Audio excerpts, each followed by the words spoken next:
नमस्कार दोस्तों, हिंदी कहानी 2.0 चैनल में आपका स्वागत है।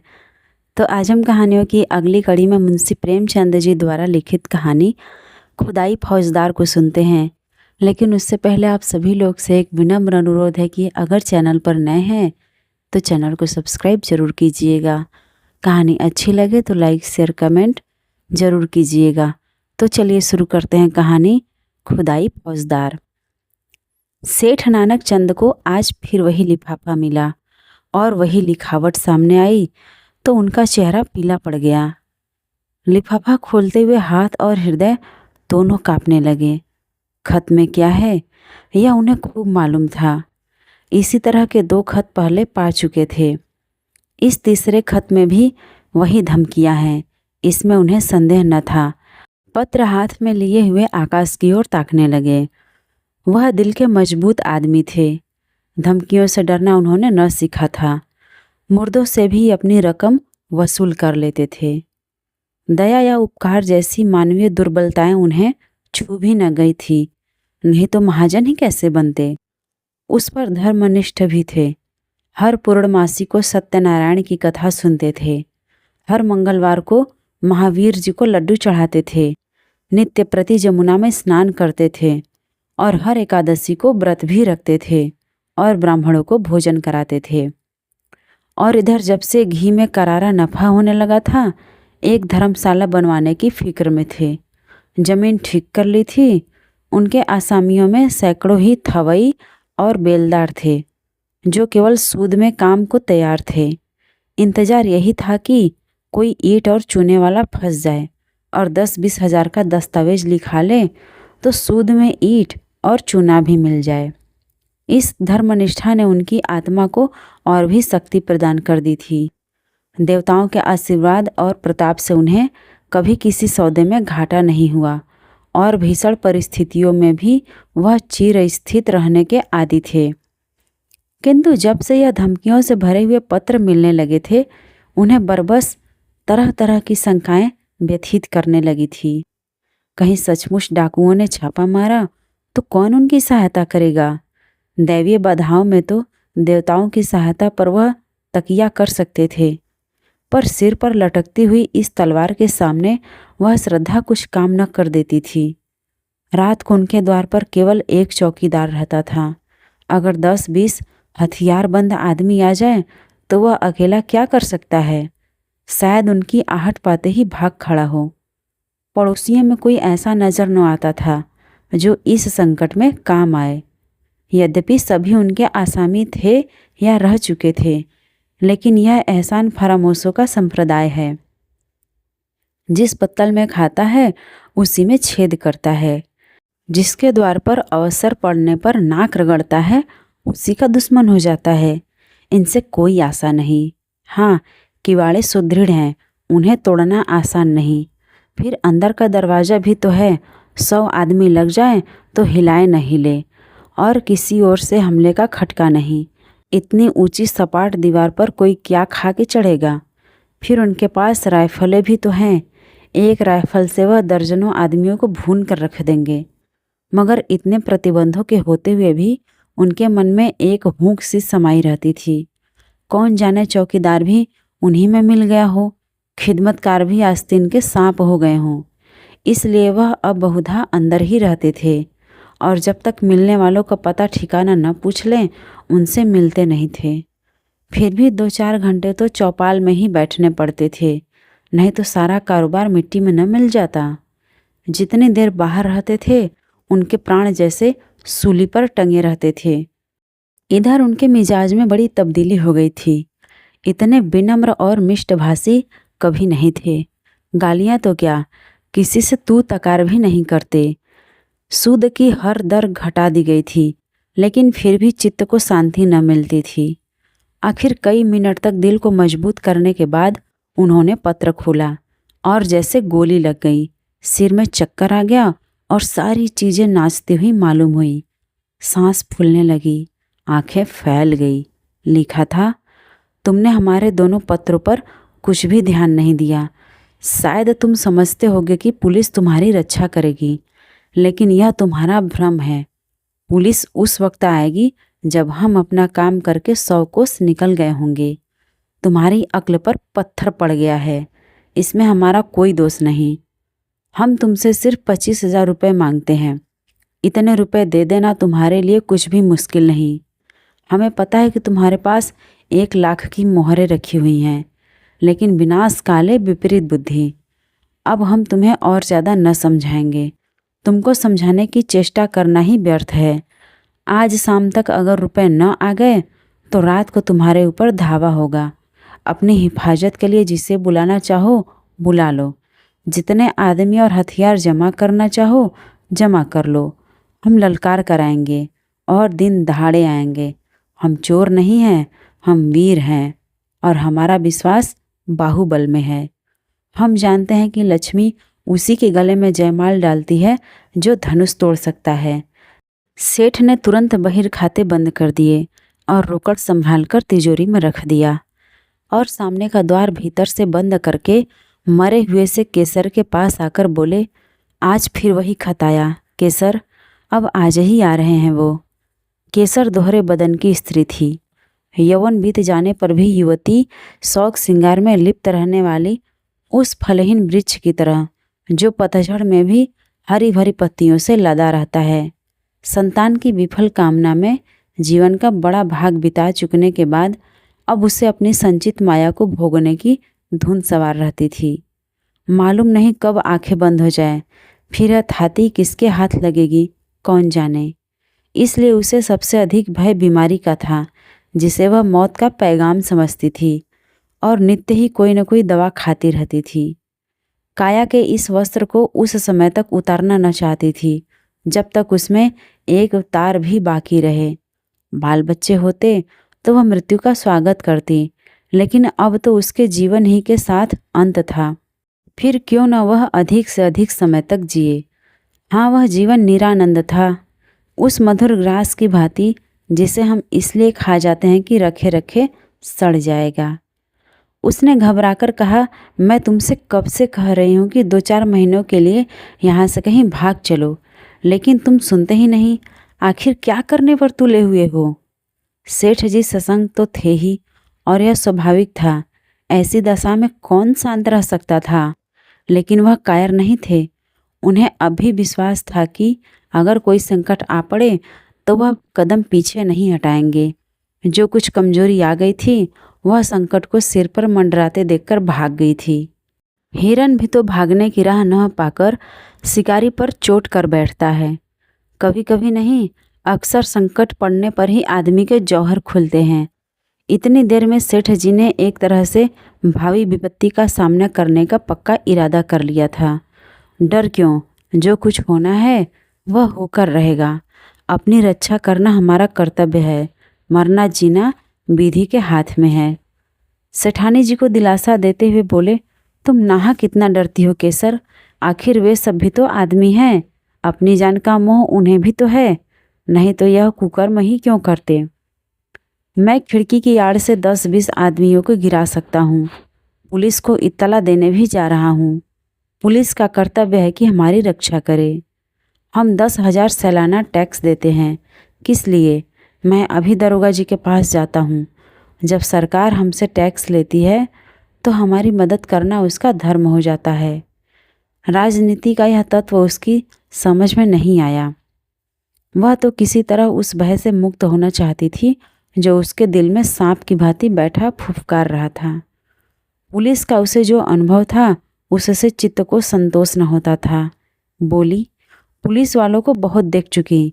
वारदात के समय तो उनकी सूरत नहीं दिखाई देती, जब वारदात हो चुकती है तब अलबत्ता शान के साथ आकर रौब जमाने लगते हैं। पुलिस तो सरकार का राज चला रही है, तुम क्या जानो। मैं तो कहती हूँ यूँ अगर कल वारदात होने वाली होगी तो पुलिस को खबर देने से आज ही हो जाएगी। लूट के माल में इनका भी साझा होता है। जानता हूँ, देख चुका हूँ और रोज़ देखता हूँ, लेकिन मैं सरकार को 10,000 का सालाना टैक्स देता हूँ। पुलिस वालों का आदर सत्कार भी करता रहता हूँ। अभी जाड़ों में सुपरिंटेंडेंट साहब आए थे तो मैंने कितनी रसद पहुँचाई थी। एक पूरा कनस्तर घी और एक शक्कर की पूरी बोरी भेज दी थी। यह सब खिलाना पिलाना किस दिन काम आएगा। हाँ, आदमी को 16 आने दूसरों के भरोसे नहीं बैठना चाहिए। इसलिए मैंने सोचा है तुम्हें भी बंदूक चलाना सिखा दूँ। हम दोनों बंदूकें छोड़ना शुरू करेंगे तो डाकुओं की क्या मजाल है कि अंदर कदम रख सके। प्रस्ताव हास्यजनक था। केसर ने मुस्कुराकर कहा, हाँ और क्या, अब आज मैं बंदूक चलाना सीखूंगी। तुमको जब देखो हंसी ही सूझती है। इसमें हंसी की क्या बात है। आजकल तो औरतों की फौजें बन रही हैं। सिपाहियों की तरह औरतें भी कवायद करती हैं, बंदूक चलाती हैं, मैदानों में खेलती हैं। औरतों के घर बैठने का ज़माना अब नहीं है। विलायत की औरतें बंदूक चलाती होंगी, यहाँ की औरतें क्या चलाएंगी। हाँ, हाथ भर की ज़बान चाहे चला लें। यहाँ की औरतों ने बहादुरी के जो काम किए हैं उनसे इतिहास के पन्ने भरे पड़े हैं। आज दुनिया उन वृत्तांतों को पढ़कर चकित हो जाती है। पुराने ज़माने की बातें छोड़ो, तब औरतें बहादुर रही होंगी। आज कौन बहादुरी कर रही हैं। वाह, अभी हजारों औरतें घर बार छोड़कर हंसते हंसते जेल चली गईं। यह बहादुरी नहीं थी। अभी पंजाब में हरनाथ कुंवर ने अकेले 4 सशस्त्र डाकुओं को गिरफ्तार किया और लाट साहब तक ने उनकी प्रशंसा की। क्या जाने वे कैसी औरतें हैं। मैं तो डाकुओं को देखते ही चक्कर खाकर गिर पड़ूंगी। उसी वक्त नौकर ने आकर कहा, सरकार, थाने से 4 कांस्टेबल आए हैं, आपको बुला रहे हैं। सेठ जी प्रसन्न होकर बोले, थानेदार भी है। नहीं सरकार, अकेले कांस्टेबल हैं, थानेदार क्यों नहीं आया। यह कहते हुए सेठ जी ने पान खाया और बाहर निकले। सेठ जी को देखते ही चारों कांस्टेबल ने झुककर सलाम किया, बिल्कुल अंग्रेजी कायदे से, मानो अपने किसी अफसर को सैल्यूट कर रहे हों। सेठ जी ने उन्हें बेंचों पर बैठाया और बोले, दरोगा जी का मिजाज तो अच्छा है, मैं तो उनके पास आने वाला था। चारों में जो सबसे प्रौढ़ था, जिसकी आस्तीन पर कई बिल्ले लगे हुए थे, बोला, आप क्यों तकलीफ़ करते हैं। वह तो खुद ही आ रहे थे, पर एक बड़ी ज़रूरी तहकीकात आ गई, इसलिए रुक गए। कल आपसे मिलेंगे। जब से यहाँ डाकुओं की खबरें आई हैं, बेचारे बहुत घबराए हुए हैं। आपकी तरफ हमेशा उनका ध्यान रहता है। कई बार कह चुके हैं कि मुझे सबसे ज़्यादा फिक्र सेठ जी की है। गुमनाम खत तो आपके पास भी आए होंगे। सेठ जी ने लापरवाही दिखाकर कहा, आज ऐसी चिट्ठियाँ आती ही रहती हैं, इनकी कौन परवाह करता है। मेरे पास तो 3 खत आ चुके हैं, मैंने किसी से जिक्र ही नहीं किया। कांस्टेबल हंसा, दरोगा जी को भी खबर मिली थी। सच? हाँ साहब, रत्ती रत्ती खबर मिलती रहती है। यहाँ तक मालूम हुआ है कि कल आपके मकान पर उनका धावा होने वाला है। जभी तो आज दरोगा जी ने मुझे आपकी खिदमत में भेजा है। मगर वहाँ कैसे खबर पहुँची, मैंने तो किसी से कहा ही नहीं। कांस्टेबल ने रहस्यमय भाव से कहा, हुजूर, यह न पूछें, इलाके के सबसे बड़े सेठ के पास ऐसे खत आएं और पुलिस को खबर न हो, भला कोई बात है। फिर ऊपर से बराबर ताकीद आती रहती है कि सेठ जी को कोई शिकायत का मौका न दिया जाए। सुपरिटेंडेंट साहब की खास ताकीद है आपके लिए। और हुजूर, सरकार भी तो आपके ही बूते पर चलती है। सेठ साहूकारों के जान माल की हिफाजत न करे तो रहे कहाँ। हमारे होते मजाल है कि कोई आपकी तरफ तिरछी आंखों से देख सके। मगर यह कमबख्त डाकू इतने दिलेर और तादाद में इतने ज़्यादा हैं कि थाने के बाहर उनसे मुकाबला करना मुश्किल है। दरोगा जी गारद मंगाने की बात सोच रहे हैं। मगर ये हत्यारे कहीं एक जगह तो रहते नहीं। आज यहाँ हैं तो कल यहाँ से 200 कोस पर। गारद मंगाकर ही क्या किया जाए। इलाके की रियाया की तो हमें ज़्यादा फिक्र नहीं। हुजूर मालिक हैं, आपसे क्या छिपाएं। किसके पास रखा है इतना माल असबाब। और अगर किसी के पास 200-400 की पूंजी निकल ही आई तो उसके लिए पुलिस डाकुओं के पीछे अपनी जान हथेली पर लिए न फिरेगी। उन्हें क्या, वह तो छूटते ही गोली चलाते हैं और अक्सर छिपकर। हमारे लिए तो 1000 बंदिशें हैं। कोई बात बिगड़ जाए तो उल्टे अपने ही जान आफत में फंस जाए। हमें तो ऐसे रास्ते चलना है कि सांप मरे और लाठी न टूटे। इसलिए दरोगा जी ने आपसे यह अर्ज करने को कहा है कि आपके पास जोखिम की जो चीज़ें हों उन्हें लाकर सरकारी खजाने में जमा कर दीजिए। आपको उसकी रसीद दे दी जाएगी। ताला और मुहर आपकी ही रहेगी। जब यह हंगामा ठंडा हो जाए तो मंगवा लीजिएगा। इससे आपको ही बेफिक्री हो जाएगी और हम भी जिम्मेदारी से बच जाएंगे। नहीं खुदा न करे कोई वारदात हो जाए तो हुजूर को तो जो नुकसान हो वह तो हो, ऊपर से हमारे ऊपर भी जवाबदेही आ जाए। और यह जालिम सिर्फ माल असबाब लेकर ही तो जान नहीं छोड़ते, खून करते हैं, घर में आग लगा देते हैं, यहाँ तक कि औरतों की बेइज्जती भी करते हैं। हुजूर तो जानते हैं होता है वही जो तकदीर में लिखा है। आप इकबाल वाले आदमी हैं, डाकू आपका कुछ नहीं बिगाड़ सकते। सारा कस्बा आपके लिए जान देने को तैयार है। आपका पूजा पाठ, धर्म कर्म खुदा सब कुछ देख रहा है। यह उसी की बरकत है कि आपको मिट्टी भी छू ले तो सोना हो जाए। लेकिन आदमी भरसक अपनी हिफाजत करता है। हुजूर के पास मोटर है ही, जो कुछ रखना हो उस पर रख दीजिए। हम 4 आदमी आपके साथ हैं, कोई खटका नहीं। वहाँ 1 मिनट में आपको फुर्सत हो जाएगी। पता चला है कि इस गोल में 20 जवान हैं, तो 2 बैरागी बने हुए हैं, 2 पंजाबियों के भेष में धुस्से और अलवान बेचते फिरते हैं। इन दोनों के साथ 2 भंगी वाले हैं। 2 आदमी बलूचियों के भेष में छुरियाँ और ताले बेचते हैं। कहाँ तक गिनाऊं हुजूर, हमारे थाने में तो हर एक का हुलिया रखा हुआ है।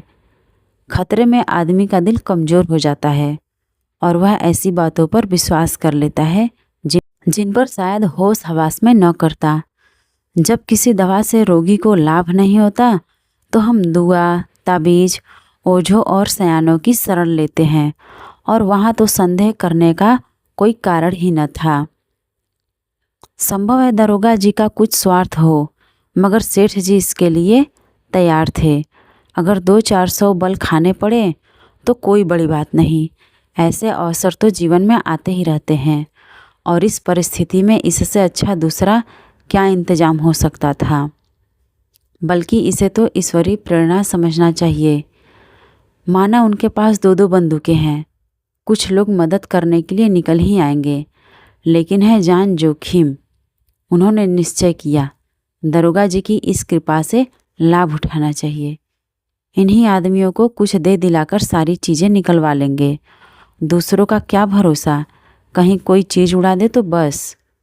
उन्होंने इस भाव से कहा मानो दरोगा जी ने उन पर कोई विशेष कृपा नहीं की है, वह तो उनका कर्तव्य ही था।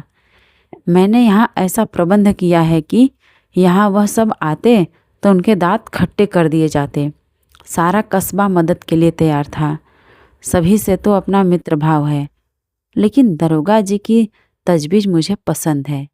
इससे वह भी अपनी जिम्मेदारी से बरी हो जाते हैं और मेरे सिर से भी फिक्र का बोझ उतर जाता है। लेकिन भीतर से चीज़ें बाहर निकाल कर लाना मेरे बूते की बात नहीं। आप लोगों की दुआ से नौकर चाकरों की तो कमी नहीं है, मगर किसकी नीयत कैसी है कौन जान सकता है। आप लोग कुछ मदद करें तो काम आसान हो जाए। हेड कांस्टेबल ने बड़ी खुशी से यह सेवा स्वीकार कर ली और बोला हम सब हुजूर के ताबेदार हैं, इसमें मदद की कौन सी बात है। तलब सरकार से पाते हैं यह ठीक है, मगर देने वाले तो आप ही हैं। आप केवल सामान हमें दिखाने जाएं, हम बात की बात में सारी चीज़ें निकाल लाएंगे। हुजूर की खिदमत करेंगे तो कुछ इनाम इकराम मिलेगा ही। तनख्वाह में गुजर नहीं होता सेठ जी। आप लोगों की रहम की निगाह ही न हो तो एक दिन भी निबाह न हो, बाल बच्चे भूखों मर जाएं। 15-20 रुपए में क्या होता है हुजूर, इतना तो हमारे लिए ही पूरा नहीं पड़ता। सेठ जी ने अंदर जाकर केसर से यह समाचार कहा तो उसे जैसे आंखें मिल गई। बोली भगवान ने सहायता की, नहीं मेरे प्राण संकट में पड़े हुए थे। सेठ जी ने सर्वज्ञता के भाव से फरमाया इसी को कहते हैं सरकार का इंतजाम। इसी मुस्तैदी के बल पर सरकार का राज थमा हुआ है। कैसी सुव्यवस्था है कि जरा सी कोई बात हो वहाँ तक खबर पहुँच जाती है और तुरंत उसकी रोकथाम का हुक्म हो जाता है। और यहाँ वाले ऐसे बुद्धू हैं कि स्वराज्य स्वराज्य चिल्ला रहे हैं। इनके हाथ में अख्तियार आ जाए तो दिन दोपहर लूट मच जाए, कोई किसी की न सुने। ऊपर से ताकीद आई है, हाकिमों का आदर सत्कार कभी निष्फल नहीं जाता। मैं तो सोचता हूँ कोई बहुमूल्य वस्तु घर में न छोड़ूं, साले आए तो अपना सा मुंह लेकर जाएं।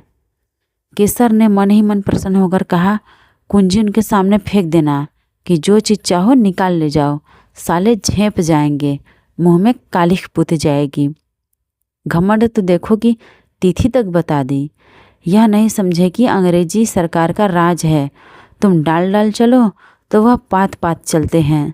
समझे होंगे कि धमकी में आ जाएंगे। 3 कांस्टेबलों ने आकर संदूकचे और सेफ निकालने शुरू किए।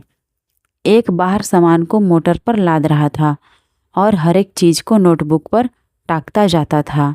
आभूषण, मुहरें, नोट, रुपए, कीमती साड़ियाँ, कपड़े, लहंगे, साल दुसाले सब कार में रख दिए। मामूली बर्तन, लोहे लकड़ी के सामान, फर्श आदि के सिवा घर में और कुछ न बचा। और डाकुओं के लिए ये चीज़ें कौड़ी की भी नहीं। केसर का सिंगारदान खुद सेठ जी लाए और हेड के हाथ में देकर बोले, इसे बड़ी हिफाजत से रखना भाई। हेड ने सिंगारदान लेकर कहा, मेरे लिए एक एक तिनका इतना ही कीमती है। सेठ जी के मन में एक संदेह उठा। पूछा, खजाने की कुंजी तो मेरे पास ही रहेगी ना? और क्या, यह तो मैं पहले ही अर्ज कर चुका, मगर यह सवाल आपके दिल में क्यों पैदा हुआ? यूँ ही पूछा था। सेठ जी लज्जित हो गए। नहीं, अगर आपके दिल में कुछ सुबह हो तो हम लोग यहाँ भी आपकी खिदमत के लिए हाजिर हैं। हाँ, हम जिम्मेदार न होंगे। अजी नहीं हेड साहब, मैंने यूँ ही पूछ लिया था। यह फहरिस्त तो मुझे दे दोगे ना? फहरिस्त आपको थाने में दरोगा जी के दस्तखत से मिलेगी, इसका क्या एतबार। कार पर सारा सामान रख दिया गया। सेठ के सैकड़ों आदमी तमाशा देख रहे थे। कार बड़ी थी पर ठसाठस भरी हुई थी। बड़ी मुश्किल से सेठ जी के लिए जगह निकली। चारों कांस्टेबल आगे की सीट पर सिमट कर बैठे। कार चल दी। केसर द्वार पर इस तरह खड़ी थी मानो उसकी बेटी विदा हो रही हो। बेटी ससुराल जा रही है जहाँ वह मालकिन बनेगी, लेकिन उसका घर सुना किए जा रही है। थाना यहाँ से 5 मील पर था। कस्बे से बाहर निकलते ही पहाड़ों का पथरीला सन्नाटा था, जिसके दामन में हरा भरा मैदान था और इसी मैदान के बीच में लाल मोरम की सड़क चक्कर खाती हुई लाल सांप जैसी निकल गई थी। हेड ने सेठ जी से पूछा, यह कहाँ तक सही है सेठ जी कि आज से 25 साल पहले आपके बाप केवल लोटा लेकर यहाँ खाली हाथ आए थे? सेठ जी ने गर्व करते हुए कहा, बिल्कुल सही है। मेरे पास कुल 3 रुपए थे, उसी से आटे दाल की दुकान खोली थी। तकदीर का खेल है, भगवान की दया चाहिए, आदमी के बनते बिगड़ते देर नहीं लगती। लेकिन मैंने कभी पैसे को दांत से नहीं पकड़ा, यथाशक्ति धर्म का पालन करता गया। दान की शोभा धर्म से ही है, नहीं तो दान से कोई फायदा नहीं। आप बिल्कुल ठीक कहते हैं सेठ जी, आपको मूर्त बनाकर पूजना चाहिए। 3 रुपए से लाख कमा लेना मामूली काम नहीं है। आधी रात तक सिर उठाने की फुर्सत नहीं मिलती थी खान साहब। आपको यह सब कारोबार जंजाल सा लगता होगा। जंजाल तो है ही, मगर भगवान की ऐसी माया है कि आदमी सब कुछ समझकर भी इसमें फंस जाता है और सारी उम्र फंसा रहता है। मौत आ जाती है तभी छुट्टी मिलती है। बस यही अभिलाषा है कि कुछ यादगार छोड़ जाऊं। आपको कोई औलाद हुई ही नहीं, भाग्य में न थी खान साहब। और क्या कहूँ, जिनके घर में भूनी भांग नहीं है उनके यहाँ घास फूस की तरह बच्चे ही बच्चे देख लो। जिन्हें भगवान ने खाने को दिया है वे संतान का मुंह देखने को तरसते हैं। आप बिल्कुल ठीक कहते हैं सेठ जी, जिंदगी का मज़ा संतान से है। जिसके आगे अंधेरा है उसके लिए धन दौलत किस काम की। ईश्वर की यही इच्छा है तो आदमी क्या करे। मेरा बस चलता तो माया जाल से निकल भागता। खान साहब, एक क्षण भी यहाँ नहीं रहता, कहीं तीर्थ स्थान में बैठकर भगवान का भजन करता। मगर क्या करूँ, माया जाल तोड़े नहीं टूटता। एक बार दिल मजबूत करके तोड़ क्यों नहीं देते। सब उठाकर गरीबों को बांट दीजिए, साधु संतों को नहीं, न मोटे ब्राह्मणों को, बल्कि उनको जिनके लिए ज़िंदगी बोझ हो रही है, जिसकी यही एक आरज़ू है कि मौत आकर उनकी विपत्ति का अंत कर दे। इस माया जाल को तोड़ना आदमी का काम नहीं है खान साहब। भगवान की इच्छा होती है तभी मन में वैराग्य आता है।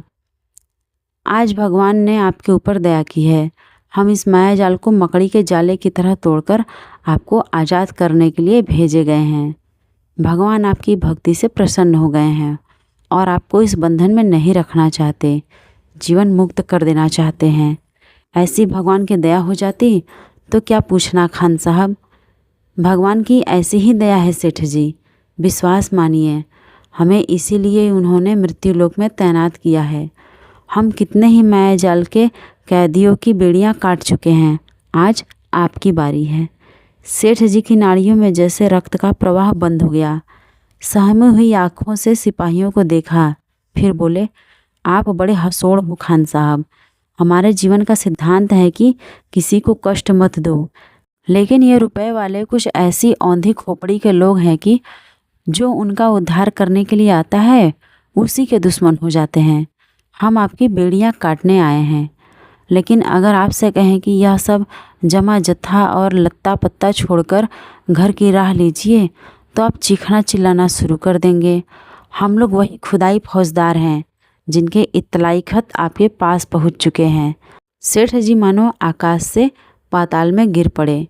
सारी ज्ञानेंद्रियों ने जवाब दे दिया और इसी मूर्छा की दशा में वह मोटर कार से नीचे ढकेल दिए गए और गाड़ी चल पड़ी। सेठ जी की चेष्टा जाग पड़ी। बदहवास गाड़ी के पीछे दौड़े। हुजूर सरकार तबाह हो जाएंगे, दया कीजिए, घर में एक कौड़ी भी नहीं है। हेड साहब ने खिड़की से बाहर हाथ निकाला और 3 रुपए ज़मीन पर फेंक दिए। मोटर की चाल तेज हो गई। सेठ जी सिर पकड़कर बैठ गए और विक्षिप्त नेत्रों से मोटर कार को देखा, जैसे कोई स्वर्गारोही प्राण को देखे। उनके जीवन का स्वप्न उड़ा चला जा रहा था। तो आज की मुंशी प्रेमचंद जी द्वारा लिखित कहानी खुदाई फौजदार आपको कैसी लगी, कमेंट करके ज़रूर बताइएगा। और अगर चैनल पर नए हैं तो चैनल को सब्सक्राइब ज़रूर कीजिएगा और अपने दोस्तों को भी शेयर कीजिएगा।